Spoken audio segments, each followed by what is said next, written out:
Nominations కోసం big boss season 8 హౌస్‌లోకి re entry ఇచ్చిన సోనియా ఆకుల నిఖిల్‌పై చాలా వర్స్ట్‌గా మాట్లాడిందట. అయితే ఇక బయటికి వచ్చాక చూసుకుందాము నీ ముసుగు తీయు ఫేక్ పర్సన్ అన్నట్టు మాట్లాడినట్టు లీక్ బాబులైతే కొన్ని వార్తలు బయటికి వైరల్ చేస్తున్నారు. ఇక 12వ వారం నామినేషన్ ప్రక్రియకొస్తే బిగ్ బాస్ సీజన్ 8లో 12వ వారం నామినేషన్ ప్రక్రియకు కాను ఎవరైతే బిగ్ బాస్ సీజన్ 8 హౌస్ నుంచి ఎలిమినేట్ అయ్యి బయటికి వెళ్లారో ఆ కంటెస్టెంట్స్‌ని కొంతమందిని హౌస్‌లోకి పంపించడం జరిగింది. ఇక హౌస్ మేట్స్ అంతా ఒక్కొక్క బొమ్మల్ని తీసుకొని హౌస్‌లోకి వెళ్తున్నారట.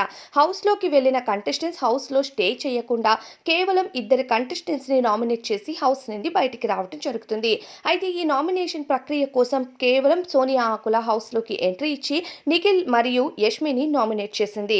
ఇక నిఖిల్ మరియు యష్మితో బీభత్సమైన గొడవ జరగడంతో పాటు హౌస్‌లో ఉన్నన్ని రోజులు నిఖిల్ తన బెస్ట్ ఫ్రెండ్ అని తనతో ఎక్కువ క్లోజ్‌గా ఉంది.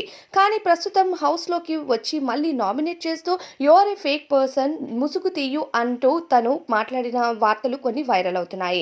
మరి ఈ వార్తల్లో నిజం ఎంతుంది అన్నది తెలియదు కానీ ఇప్పటికైతే నామినేషన్ ప్రక్రియ కోసం అలానే సోనియా నిఖిల్ని నామినేట్ చేసిందని నిఖిల్ పైన మాట్లాడిన మాటల కోసం లీక్ బాబులు అయితే లీక్ చేస్తున్నారు. మరి అప్పటి వరకు ఫ్రెండ్షిప్ చేసిన సోనియా ఆకుల హౌస్ నుంచి బయటికి వెళ్ళి నామినేషన్స్ కోసం హౌస్లోకి వచ్చి తనకి నచ్చని వాళ్ళని ఎవరినైనా నామినేట్ చేస్తుంది అనుకుంటే నచ్చిన నిఖిల్ని ఎందుకు నామినేట్ చేసింది అనేది ఇంకా ఆమెకి తెలియాలి. మరి ఈ నామినేషన్పై మీ అభిప్రాయం ఏంటో కామెంట్స్లో చెప్పండి.